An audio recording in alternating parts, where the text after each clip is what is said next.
2022. It's 9:59. Attendees in the committee is myself, Kevin O'Toole, Councillor Chris Thiessen, and Mayor Clayton. Councillor Bressie is out of town. Call the meeting to order. Delegations, we have none, but we have a number of reports, and I'd like Chris Manuel, Director Services Area Report, please. Okay, certainly. So this morning we have our quarterly updates, so I won't spend too much time on this. You'll have an opportunity to speak to the folks themselves. But in CSD, it's reported that August 26th was the International Overdose Awareness Day. And there was an opportunity for CSD staff to attend down at the community village where a vigil was held. And information was provided on the Community Compass project as well as the Opioid Task Force. Additionally, recruitment's still underway for the this year's Youth Advisory Committee term. And CSD will be attending the Northwest Polytech on September 7th to promote membership. Additionally, CSD is hosting the kickoff to International Welcoming Week in conjunction with the Grande Prairie Local Immigration Partnership. This will occur on September 10th from 2 to 4 at the Grande Prairie Museum. In enforcement services, the Public Security Unit launched in its first officers last week, and they've added 2 more officers this week. Initial results on that are going really well. They're certainly a welcome addition in the community. The vehicle for hires, following several complaints being received about designated driving service licensing from within the industry, a number of operations have been performed on the weekends with enforcement services staff, which have identified 3 illegal designated driving operators. So these are people that were previously unlicensed that were performing those services, and as such were subsequently caught and fined. So just following up with industry on that to let them know that the regulator is out there and checking on those requirements. And the RCMP, they are reporting that as a result of proactive patrols throughout the downtown core, that the local detachments arrested 58 individuals and executed 184 warrants. So again, welcome activity there. And the mobile outreach program, new RAC cards highlighting changes to the operational hours, meaning extended hours, as well as highlighting some new visual identity of the team. They have branded with a royal blue vest and jacket combination that says community safety across the back of it. They're highly visible. The client populations know who they are, distinguishes them from the police and enforcement, and it's been very well received. And in that same sort of context, RAC cards are being created over at GPREP that list items for building an emergency preparedness kit for residents in the community to just be more resilient in times of emergency. The last update I have is in regard to the Coordinated Care Campus.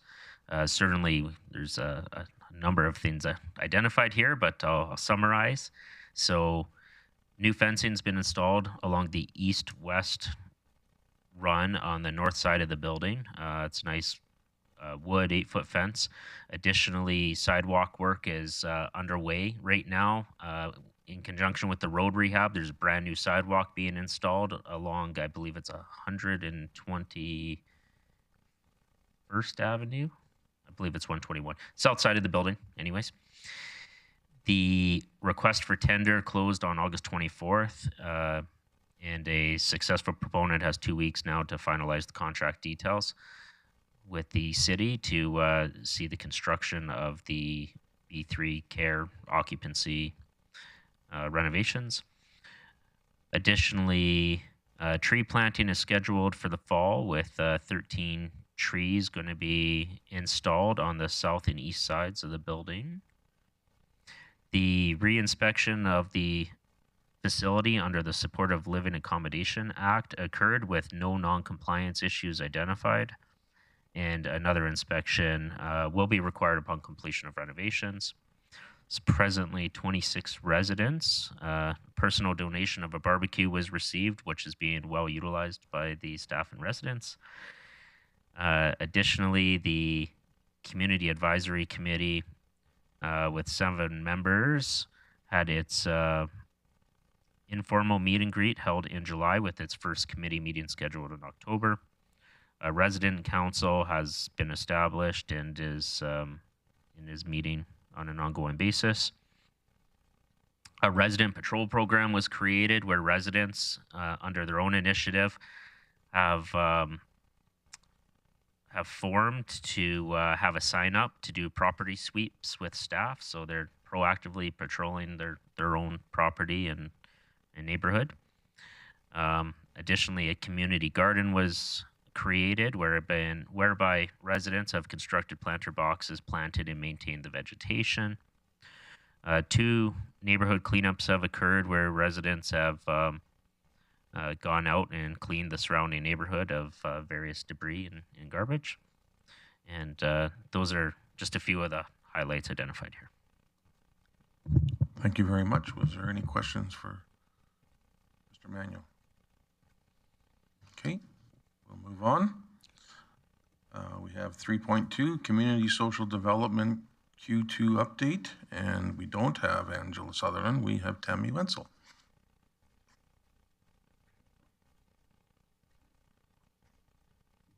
You might want to pull that microphone a little closer to you.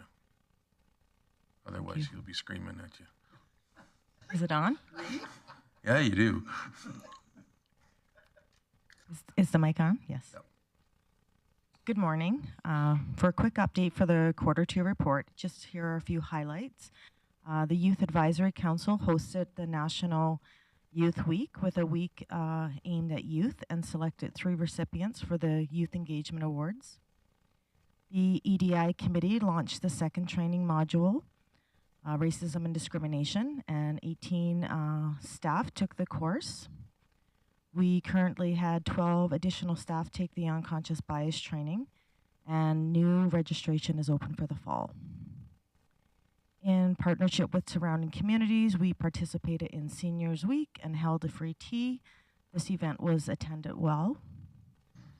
The Grande Prairie Local Immigration Coordinator is the new chair for the Northern Territory Local Immigration Partnership meetings.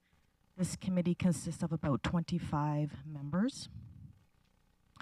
In response to our critical issues section, in partnership with the Grande Prairie Friendship Center, their Kuiwan Eviction program, we provided additional funding to expand their scope of work to include assisting individuals being released from institutional care and entering back into the community.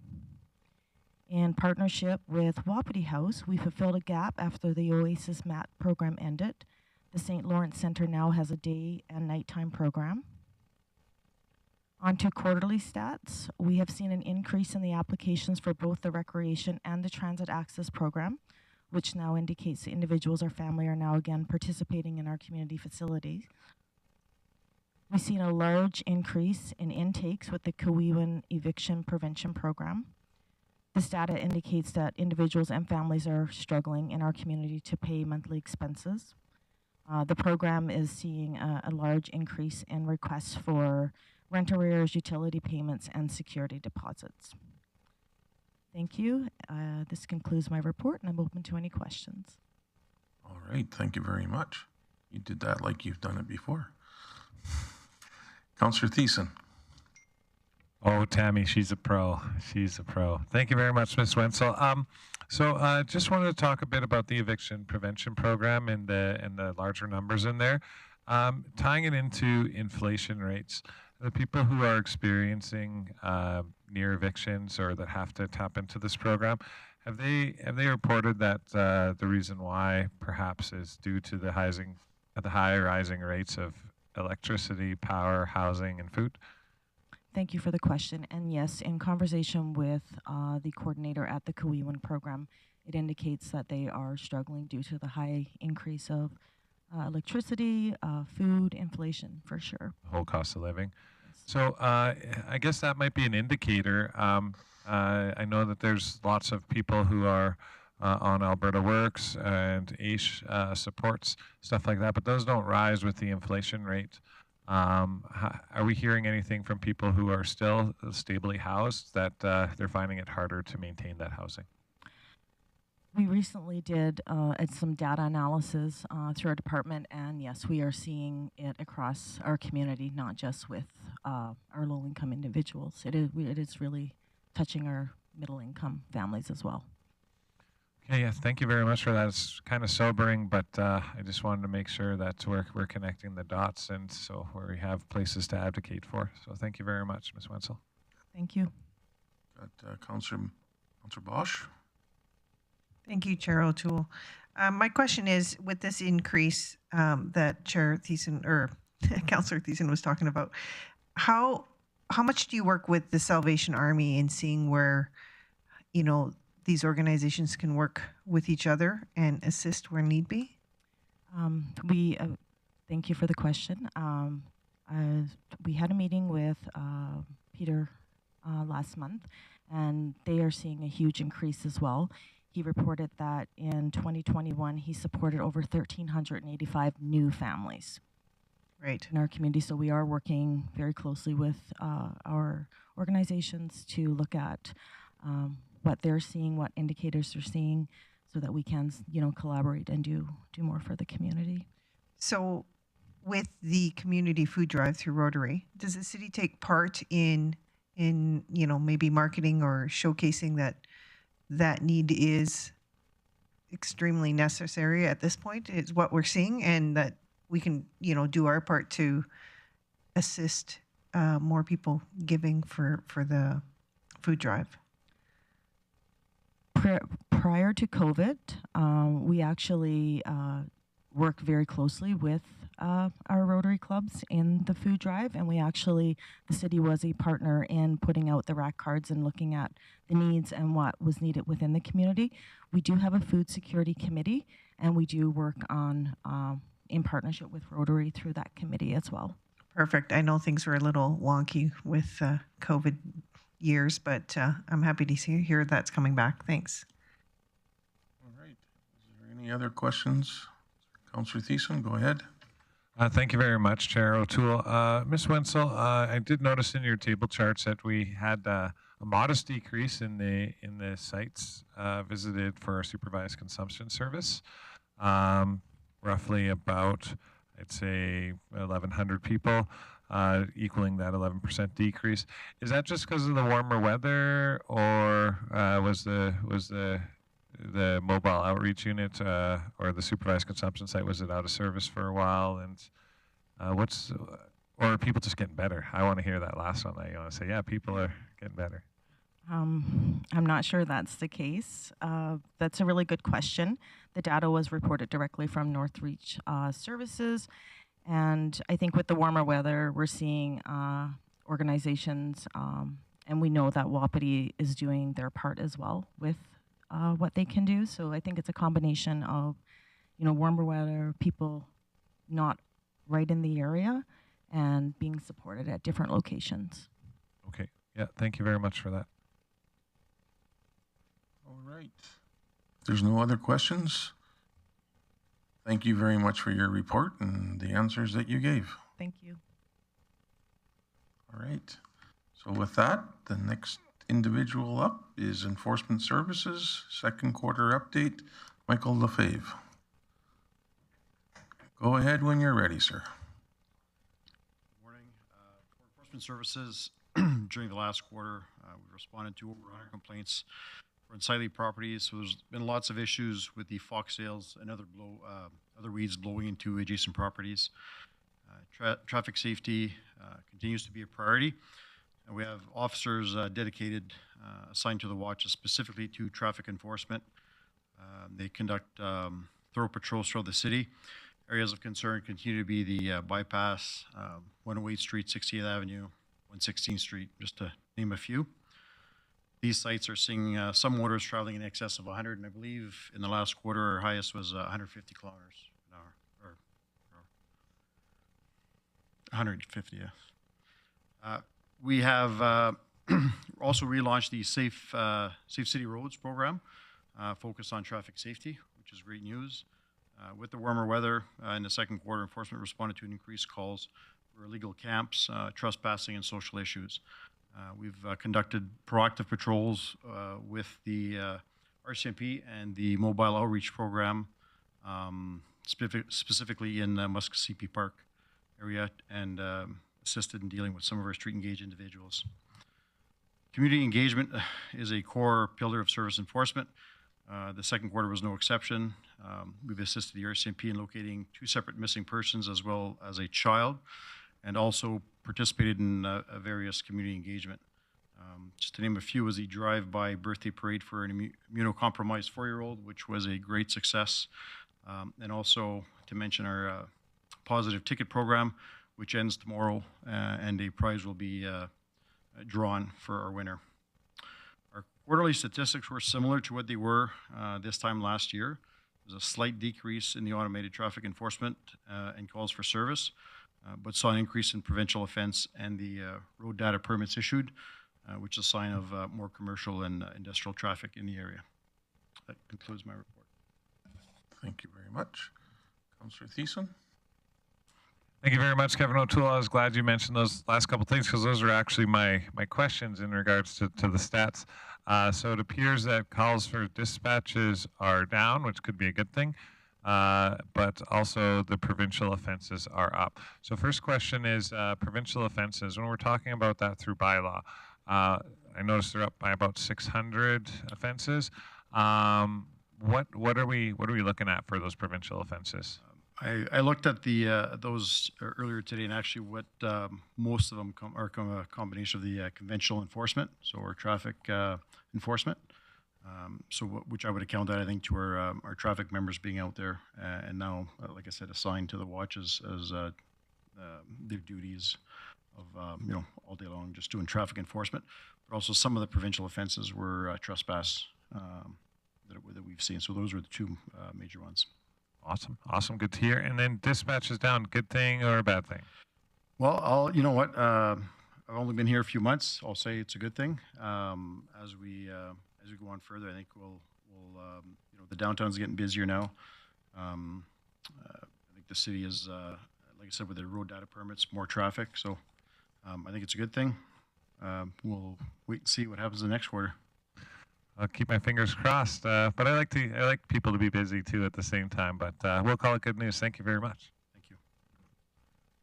So I got one question, and we've had a lot of entertainment downtown this year with the event last weekend and street performers and Rib Fest and all that. Was there any other unusual activity that you had to respond to? Through the chair, no, we haven't. We've had the odd calls for service, and we've ensured every one of these events that we do active patrols. And again, we've, in combination with the RCMP, have done those patrols, but nothing out of the ordinary that we've had to answer to. That's good news. I understand we had around 3,000 people at the last event, and I did see officers there for sure. My bat phone is ringing there. So thank you. It's good news. And if there's no other questions, then thank you for being here today and presenting. Thank you. Item 3.4, the Fire Department QT update. Prepin Bosson, Fire Chief.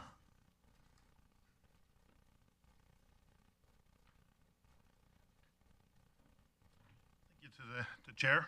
Thank you. I don't have too much to add to the report, but I can update the committee that we were not successful in getting the contract for dispatch to Cold Lake. We are continuing to pursue alternative revenue sources, and we always kind of exploring different ways we can enhance our dispatch business. To date, we are still maintaining 100% retention rate for our current customers, and we have been in business for quite a number of years since we started 911. So we're pretty proud of that that statistic. Moving on to our new Frontline Engine that we are putting into service. We're having a little celebration on September 12th, where we will, as per tradition, as it push the truck into the fire station and have a bit of a gathering and celebrate a new truck. I believe this tradition kind of goes back to the days of the horse-drawn carriages and the horses and whatnot. So our Deputy Chief Trevor Grant has sort of initiated this tradition with us. So it's sort of his way of putting his little mark on our department and that a new tradition for us, but a well-known tradition in the industry. And I believe invitations will be sent out or has been sent out for that event as well to council members. An update on the joint training project for the county. Our staff has been part of a group that looked over the tenders that bid on the structure. So we anticipate that'll move forward and be up and running by spring. So we have been involved with that project very closely. That's about it. Just on our stats, I'd like to mention that, draw to attention that after the 6 month, our stats tend to trend upward, and that is a continuous trend that we've seen over the last few years as well. So more people are requesting our service, and we are still able to deliver that service. And on a final note, the Charity Foundation had their golf tournament last weekend. I've not heard any numbers yet in terms of money raised, but I know that is typically a big fundraiser for them, and the money goes to local families around Christmas time. So it's a very heartfelt thank you to everyone who participated and donated money. Thank you. And any questions? Just got one. Is Trevor going to push that fire truck in by himself, or has he got a crew to help him? Through the chair, I believe there'll be some assistance. Okay. No.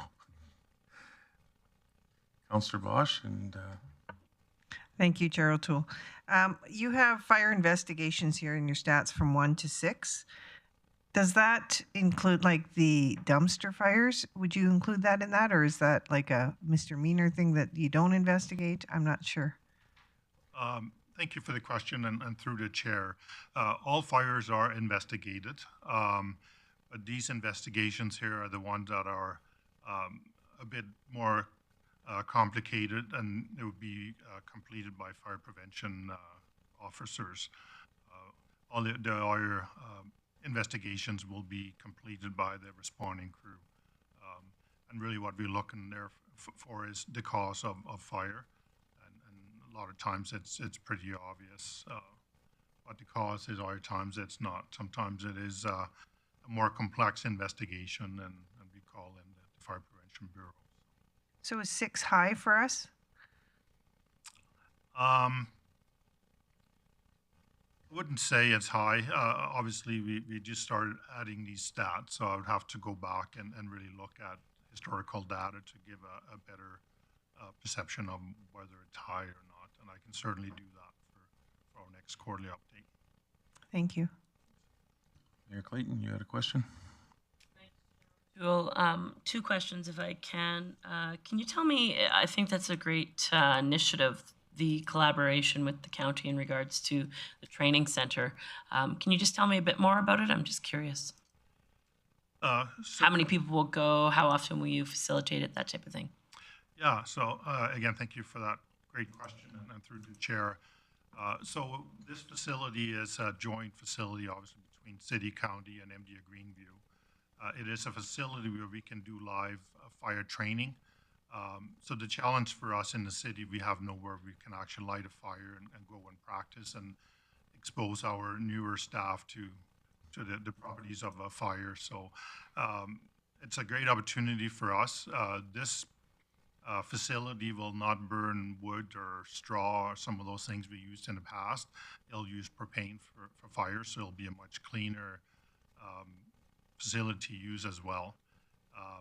When we look at Nfpa standards, there are certain requirements if we are to meet the standards. Now, the standards are not, we're not required to follow them, but there are certainly a great standard to follow. And they identify live fire training kind of on a biannual schedule, which we have not been able to do up until this point. So we'll probably be sending our staff out there a couple of times, kind of every 2 years or so. And because of the location of the facility, we can do it and still keep the crews on duty and have door stations. We'll send one station at a time, and then two stations will cover that area. So it'll be a great opportunity for us and have a minimal impact in terms of travel and overtime and backfilling vacant shifts and stuff. So we're looking forward to being able to provide this training that's a bit overdue for us. So. Great. Sounds like a great initiative. If you already explained this, I apologize. Could you tell me what special inspections are? I know it goes from 8 in Q1 to 56 in Q2. So I'd have to, again, just consult with the fire marshal on sort of his... Do we assume they're building code, like building inspections, or do you know what, anything? They are to do with building code and fire codes. Okay. Now, I'm not exactly sure what he sort of identifies as special inspections. Again, I can get that information. Sure, and I just maybe for council, next time you come, if there's anything that looks like an obvious increase in number, maybe just a little bit explanation for council as to why, or if there's items of concern based on a significant jump such as that. Thank you. Thank you. Councilor Blackmore. Councilor Burke. Hi, I just have a quick question. I noticed when I drive by the Fire Hall and Resources Road that you have 4 or 5 smashed cars there. Do you want to tell us what you're doing with those? Certainly. So through the chair, as you may be aware, we just hired 3 recruits, firefighters, and part of the recruit training is we go through a number of skills, and one of those skills would be vehicle extrication. So if you were to look a little close at those vehicles, they're missing doors and not in great shape. So we have used those vehicles for training, and they'll get picked up by the scrap metal yard again, and after we're done with them. So don't park your car in their parking. Yeah. Councillor Berg. Thank you, Chair O'Toole and Chief Boston. I just first want to thank you for the charitable work. I was reading that, and it was very heartwarming, the work that you guys do for individuals and charities throughout the city. So thank you. That it is very much appreciated. So my question, and I don't see the stats here, and it might not be for you, but it hints at it on your chart. So I'll ask you for the motor vehicle collisions. I'm just curious, injury versus non-injury, and I don't know how to define injury other than maybe an ambulance taking somebody away. Bottom line, I guess what I'm getting at is are we keeping our streets safe? Vehicles improving? I guess it's a broad question, but I'm just curious if you have an answer for that. Thank you, through the chair. We do not track whether it's an injury or non-injury via MVC, motor vehicle collision. We simply track the ones we go on. I'm kind of thinking out loud a little bit. Maybe through EMS we could get better stats, but being that they're provincial stats, it's sometimes a little tougher to get local stats from them. So I'm not really sure I'd be able to provide a good solid stat on that. Yeah, I think you did well. Again, I didn't know who to ask, but you had a chart that mentioned it, so I thought I'd ask you. Mr. Manuel's got an answer, Oh. I think. Yeah, I'll help the fire chief out here. We do track that in the policing side. The vast majority of injury collisions that are reported are not hospital bound. I have a sore neck in the day following. I missed a day at work, that sort of piece. So that we do track both serious injury, which results in hospitalization, as well as just those impacts to the individual, but not necessarily requiring an ambulance involvement. Okay, thanks, Director Manuel. Awesome. Is there any other questions? Yeah, I see no other questions, sir. Thank you very much for the update and answering the questions. Thank you. We have 3.5, the GPREP QT update. Ms. Jennifer Wood. Welcome back. Thank you, Mr. Chair. You've got our GPREP report in front of you. I just wanted to highlight a couple of things. First, I realized I let an acronym slip through. So under training, it says ICS, and that stands for Incident Command System Training. And that's what we use in all of our responses. So I apologize for missing that one. And the Alberta Incident Management System is, just to let you know, that GPREP is in a good place to be able to implement that. We have been anticipating some of the changes that we're thinking are going to be coming. And the Incident Command System is part of the Alberta Incident Management System. And so it's the Alberta Incident Management System is bigger than just the Incident Command System, but it's a piece of it. So it's not like it's a change where we've done all this training in the Incident Command System and then we're going to have to, totally shift gears. And with that, I'd be happy to answer any questions that you may have. I see Councillor Bosch. Hi, thanks for this. What do you mean by what changes do you see forthcoming? There's going to be some more guidance around communication and information management during large-scale events. And there's also going to be a changing in the definition of, and I guess a clarification of an incident command post versus an emergency coordination center. And that clarity will help us be able to better support the incident command post and fill that supporting needs before we activate an emergency coordination center.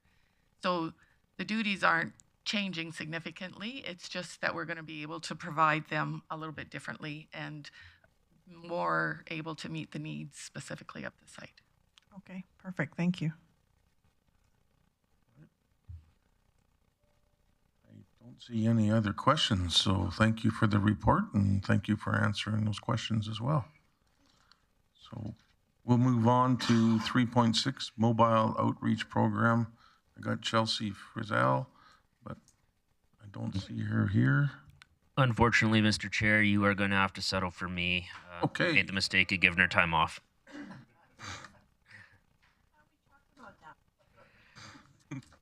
Yeah, well, once in a couple years, But anyways, moving forward. So, again, another busy quarter with the mobile outreach team. They had 1,529 calls for service in the quarter.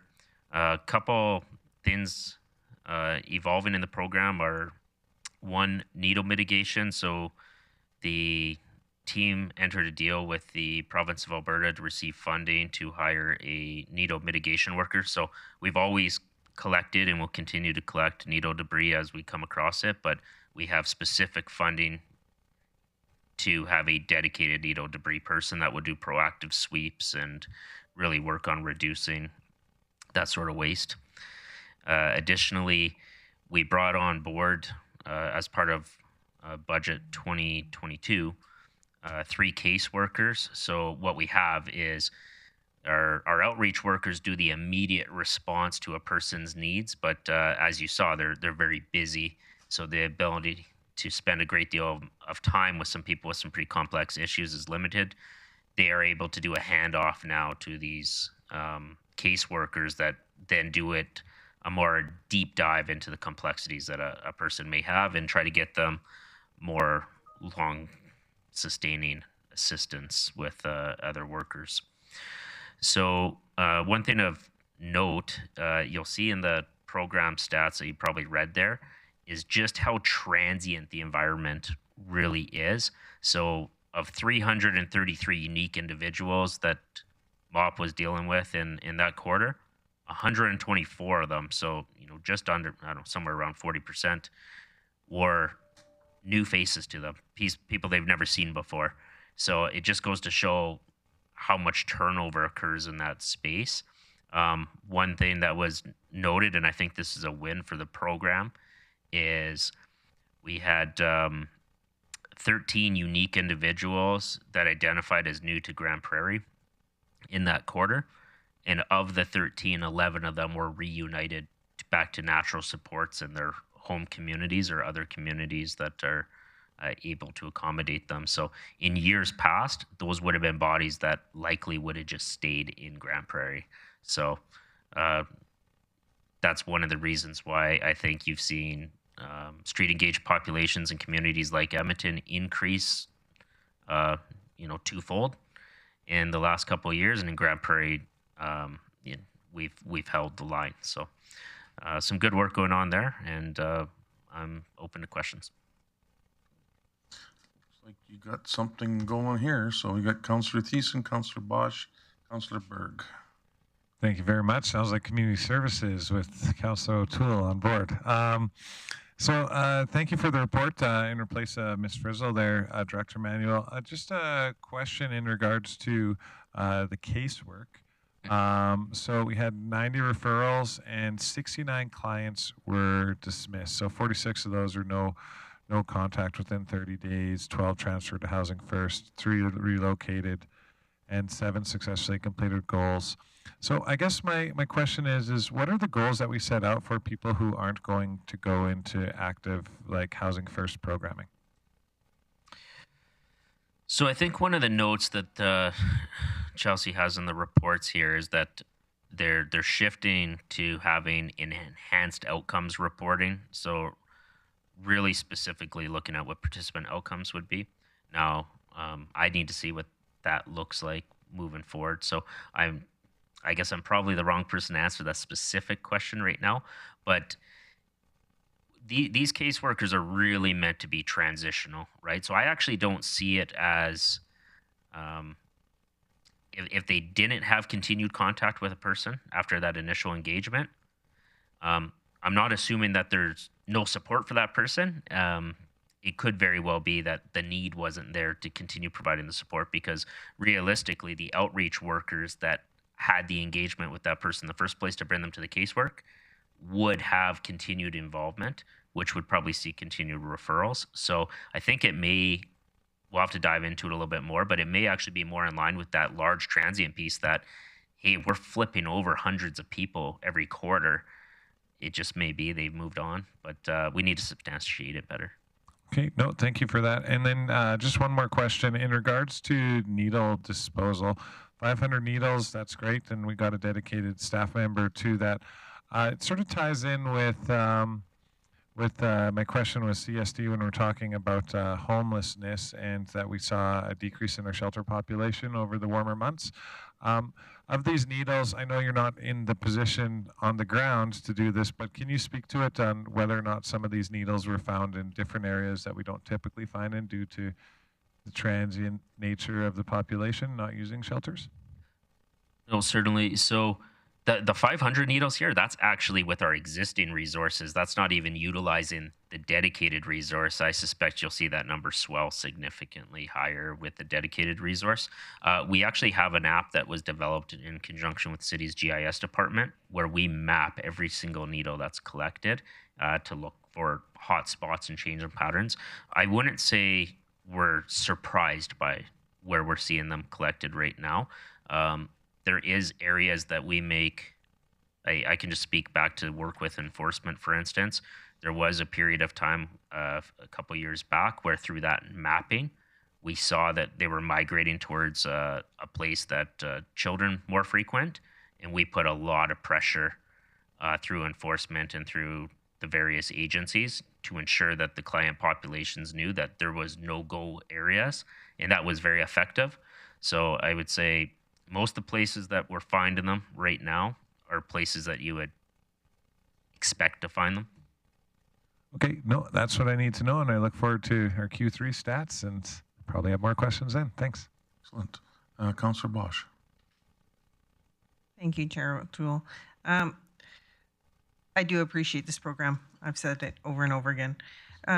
these new clients that you're seemingly to, engage with, is there any particular reason that you're seeing so many new people? Because I know these outreach workers speak to these new clients, and just a boots on the ground kind of idea of why there's so many new people. I don't actually think there's a big inflow of new people. I think it's just a steady flow of people. It's been this way for several years. There's a pipeline, and the pipeline comes from two primary places. Regional hospital, because if you're picked up on a mental health matter, for instance, you're brought to the community, sometimes by EMS, sometimes by police or by family, but there's no return ticket, right? So quite oftentimes people are released right to the street. So that's where some of that comes in, and that's where our participation in returning people comes. Mm-hmm. And additionally, corrections is another one, right? When people get released from incarceration, got to go somewhere, and oftentimes it's the regional hubs. And we're same thing that draws people for shopping and those sorts of things. Also, in work, entices people to come here.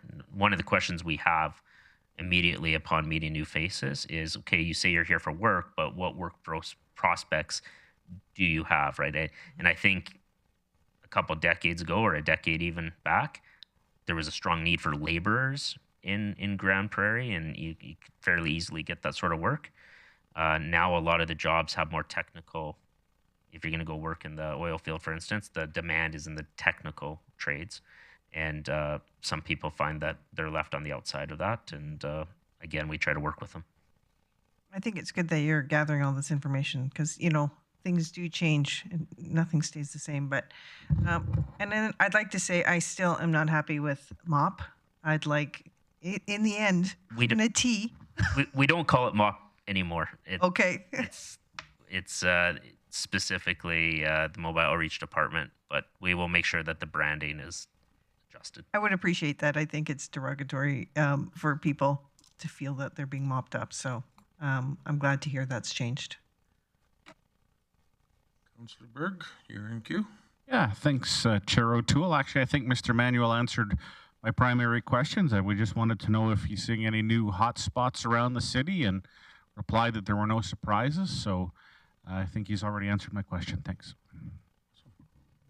Well, if there's no other questions, thank you very much for that filling in at that last minute. And we'll move to 3.7, the RCMP Q1 update. Mr. Lee Brockman.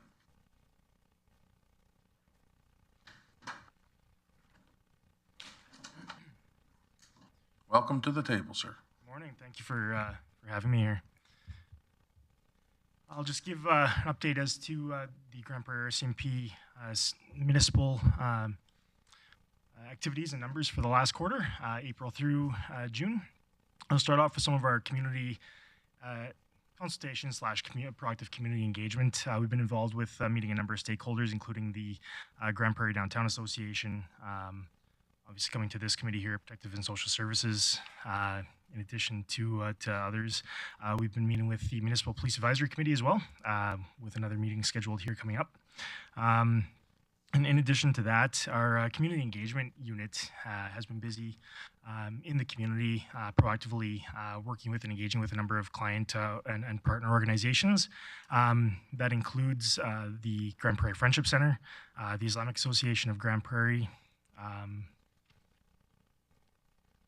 Sunrise House, as well as the Grande Prairie Local Immigration Partnership as well. So, as well as doing proactive patrols, UTV patrols in Muskogee Park and other public areas with our partner organizations, municipal enforcement, mobile outreach, etc. as well. So, just getting into, so that's kind of our proactive community engagement. We like to make a point of being out, having that, developing those relationships with the community is critically important to the work that we do in terms of our proactive efforts, in addition to our reactive efforts in attending calls for service. I'll give you an update as to our community priorities as well for the last quarter. So one of our priorities this year is obviously engaging with the community engagement patrols specifically as well, and communication. So we've been doing a number of foot and vehicle patrols around various key areas of the city, including Muskosipi Park, the downtown core, and other areas as well. And I can provide some numbers to that as well here in a minute. We've also been doing some proactive media releases as well. We're on track there. We've been hearing some positive comments from stakeholder groups in addition to in relation to our targeted patrols in the core areas. We've also been continuing on our newsletter regularly. We missed 1 month, but we made it up here in August, so we're back on track there as well.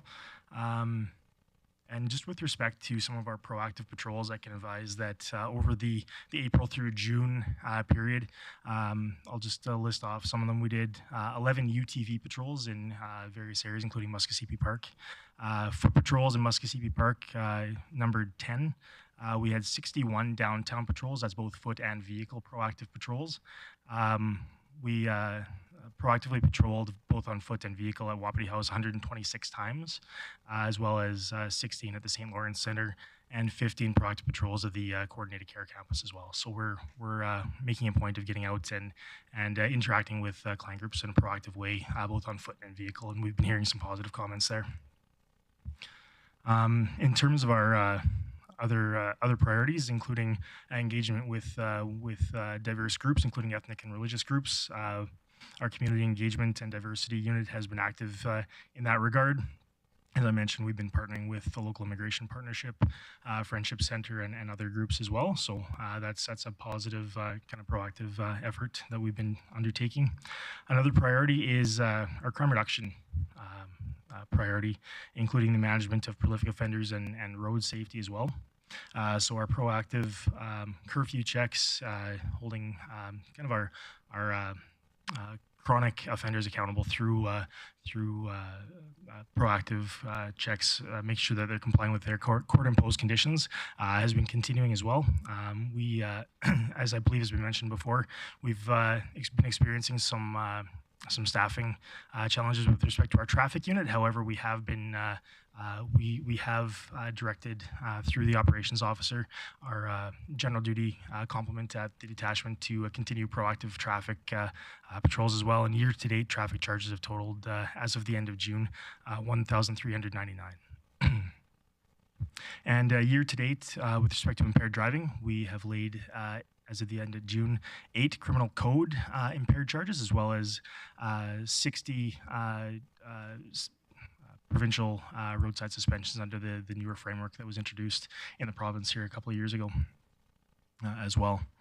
I will also mention as well, with respect to some of our proactive work, this is just kind of something that will be, actually I'll speak to our retention strategy, which is our other priority, as well as enhancing service delivery through the attraction and retention of our CMP members into Grande Prairie.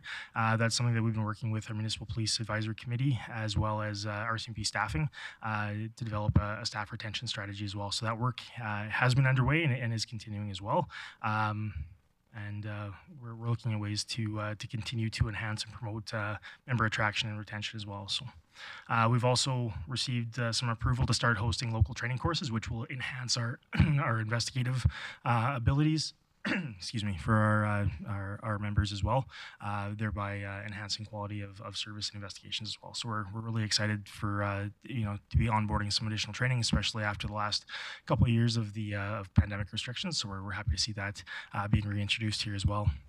And I just wanted to let everybody know here as well that I just got this earlier today before I came here. So this is just another example in addition to some of the things that we've been doing in terms of, some of our warrant efforts and things like that. So in mid-August of 2022, the Grande Prairie RCMP were notified by some local industry partners of some suspicious activity involving apparent stolen property. So our crime reduction unit initiated a proactive investigation with respect to that, and subsequent to that, the crime reduction unit did recover a large portion of what was stolen during the original theft. The dollar value of that recovery is still pending. And I can advise that as of yesterday, a suspect was arrested and charged with trafficking stolen property as well. So he's going to be going to court here at a later date. So I just wanted to highlight that as an example of some of the proactive work that we've been doing to address some of our community priorities as well. In addition to that, currently our full-time, our staffing complement, kind of some of our boots on the ground, is out of the 110 established positions, about 99 officers currently working. We do have some officers away on various types of leave.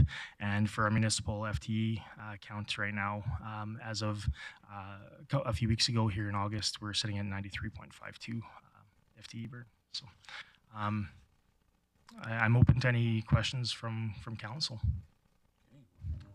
Who's got Councillor Thiessen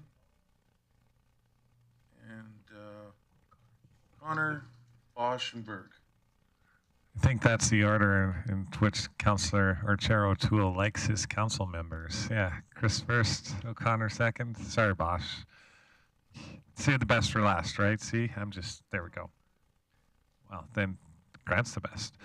Thank you very much, Superintendent Brockman, for this report. Really appreciate it. Really also super appreciate all of your community priorities and that you guys are making every effort to be seen, to be visible, and to make those connections.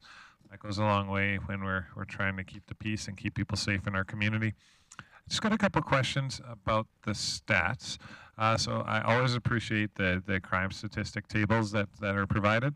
One of them that saw a big increase, looks like since 2020 essentially, was criminal harassment at 112 for the year 2022. It far exceeds any other one, and I see a spike in the chart.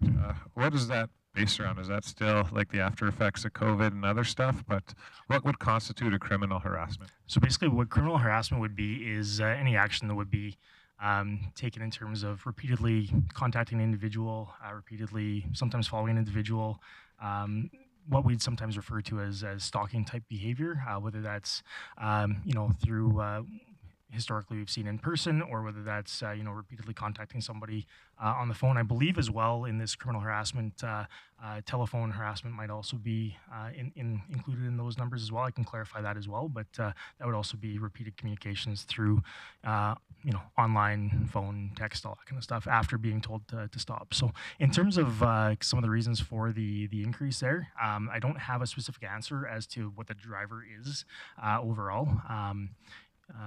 I think, with the various ways that we have to communicate with each other now, there are a number of different avenues that individuals can take in terms of, if they want to be in contact with somebody, then there's multiple ways to do that. In terms of what is driving that, I don't have a specific answer for you, unfortunately. Okay, I have my own suspicions, but I'll leave it to the professionals like yourself to sort of get to the bottom of that. The other one that I saw a big rise in, and especially for the years 2020, 2021, and 2022, it appears we weren't keeping stats in 2018, but this is under mischief property to damage, or damage to property. So we had a drop in 2021, but it's increased again. So when we're talking about mischief damage to property, is that over a certain value? Because I know that we have break and enters, we have theft under a certain amount. So what would this be? Yeah, so mischief damage to property. So around the 2018 mark and kind of into 2019 as well, mischief in these stats was categorized under one category, so mischief overall. So mischief can be a couple of different things, right? So mischief damage to property could be things such as vandalizing property, both public and private, willfully damaging another person's property, whereas the other type of mischief, the mischief other, is what is noted on the stats report, is typically interfering with the lawful enjoyment and use of property as well. So with respect to the damage to property one, that's, as I mentioned, that could be things out in the public, spray painting buildings, vehicles, smashing windows, that kind of stuff. It could be in relation to private property as well, whether that's willfully damaging any of the property that somebody else's. So. Okay. Thank you very much for that. Seeing as it's all sort of spaced itself out, Yeah, it looks like there is still an increase because when I look at those other mischief numbers under 2018 and 19, and then I extrapolate to what we're classifying as other mischief, I can see that that damaged property is a stark rise from where it used to be. So, is there any solutions on the RCMP as to how we deal with that? I think one of the key ways to deal with some of that stuff is continuing our proactive efforts with respect to being out doing proactive patrols to try to and working with our analytical capacity to identify where these things are occurring within the city, and then making sure that officers are in place in those key times to deal with that. In addition to preventative aspects in terms of identifying is there repeat victims, right? And what can we do to work with individuals in terms of we refer to it as target hardening. So what can we do to make what is it that draws people to that target, and what can we do to harden that target to make it a less attractive one moving forward, right? And that so through both those I guess reactive and proactive efforts, we'd hope to kind of see that reduction there. I'd like to hear that response. Thank you very much. Mr. O'Connor. Yes, thank you, Chair O'Toole. Thank you, great report as usual. I'm just concerned, have you seen any reports of these bicycle gangs that appear to be very organized? They send in one bike, and then if they find a place that's soft, they all swoop in and they're in and out of there in minutes. Are there these types of gangs present, or is it just my imagination getting away from me? I'm not hearing a ton in terms of any organized activity that's being committed by various groups, specifically groups that might be tied into other more organized gangs. I'm not hearing that. I can reach into our crime reduction folks as well and see what they're seeing on the front end too. But in terms of that, nothing's jumping out at me as being a significant concern, sir. You have Councillor Bosch. Hi, Lee. Most of the questions were answered by either you or somebody else. I'll just say the attraction and retention piece, particularly the retention. I'm happy to hear that you're working on that here, because I think that's a gap that we have here in Grande Prairie. We need to keep people here. So I know we talked about in the past where the city was potentially going to help you as far as marketing materials and such going forward to entice people to come to Grande Prairie. Has that happened? Over the summertime, I'm not aware that has kind of gotten off the ground, but that is something that we are continuing to look at in terms of our efforts to attract individuals here. And it's attraction may not be the really the correct word. It's just making people aware of what Grande Prairie has to offer, right? I mean, this is a fantastic place in terms of amenities and opportunities both for police officers and families, right? So I think just getting that word out there is could tip the scales, right? And so working with the city to kind of market that a little bit, I think is a good way to move forward. Yeah, that's a huge avenue for us as well. So if we're in partnerships, I think that's best bet. And happy to see more patrols in regards to out in public with proactive versus reactive. I know your job is often very reactive, so thanks. Councillor Berg. Thank you, sir. So thanks, Superintendent Brockman. I guess I just wanted to more make a point. A friend of ours had just had his bike returned. So he just wanted to reinforce that registering your stolen items is of value. And he did comment, though, that they fear the worst when a police officer comes and knocks on the door alone. And but thankfully it was to return a bike. And I'd actually heard that story, well, the positive story that they had items returned. So anecdotally, they said you guys found a container full of stolen items. So what happens to the items that aren't returned? Yeah, if we can't identify the owner, then it comes into us as, first of all, as an exhibit, and then after any court process that might be held, the courts will typically direct those items be, could be basically taken in and dealt with under found property policies that we'd have in place, right? If we can't identify who the owner is, there are some communities that sometimes hold public auctions, that type of stuff, right? So, or going through the Seas Property Management Directorate to dispose of it that way as well as another avenue. But to your point, individuals, and this is something that making sure that we're registering things, especially high value property like bikes, is huge. Any identifying marks, serial numbers, things like that, we can actually take and put on our national system so that we can identify who the owner is right from the get-go to enhance the probability of return once they're located. So a lot of the time, or there are times when individuals don't take those steps, and we can't, despite our best efforts, identify that, and that's when they would go through other processes that we have to dispose of that. Great, thank you. Any other questions? Okay, I got a couple comments. I do want to speak highly of the police officers who's been on foot patrol. Easy to talk to, easy to approach, and still doing their job quite well. A couple of years back, the ride-along program had to quit because of silly disease that was happening or infection that was going around. Is there any initiative to bring that back? Yeah, I think that's something that we can definitely explore. I believe that we've been doing some already as well. And that's more for, it's definitely for individuals that have an interest in policing as a career. It's a valuable recruiting tool for us to have as well, right? To basically have people be able to quote unquote test drive, not actually drive. What a shift might look like as a police officer with the RCMP and here in Grande Prairie. So it's something that I believe that we've had a few already, but now with some of the loosening restrictions, something that we can offer again. So. And just one more, is there any opportunity for councillors to go through a detachment tour in the future? If that's something that's of interest, we can definitely set that up. I don't have an issue with that. We'll ask around and we'll get back to you. Yep, for sure. Other than that, I don't see any other questions. So thank you so much for being here today and answering the questions that were given to you. And great report, by the way. Thank you, sir. Appreciate it. All right, we had no other correspondence, no other business, bylaw policy review, but we do have an outstanding items list. Yes, and unfortunately, it's going to remain an outstanding items list as none of them are coming off today. But at our next meeting, we have 2 items that we expect to be able to remove from the list. So looking forward to that opportunity. Okay, so there's nothing coming off, but we need a motion to accept it.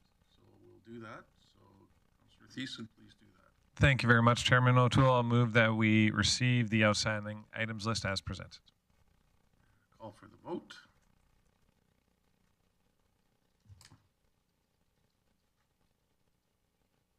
Mayor Clayton's in favor. Councillor O'Toole is in favor.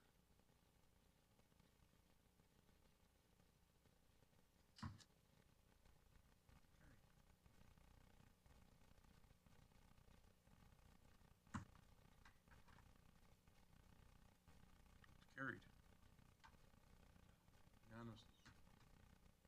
So my e-scribe, right? Can't go a meeting without one incident. So with that, Protective and Social Services Committee is excused. Adjourned. 5 minutes.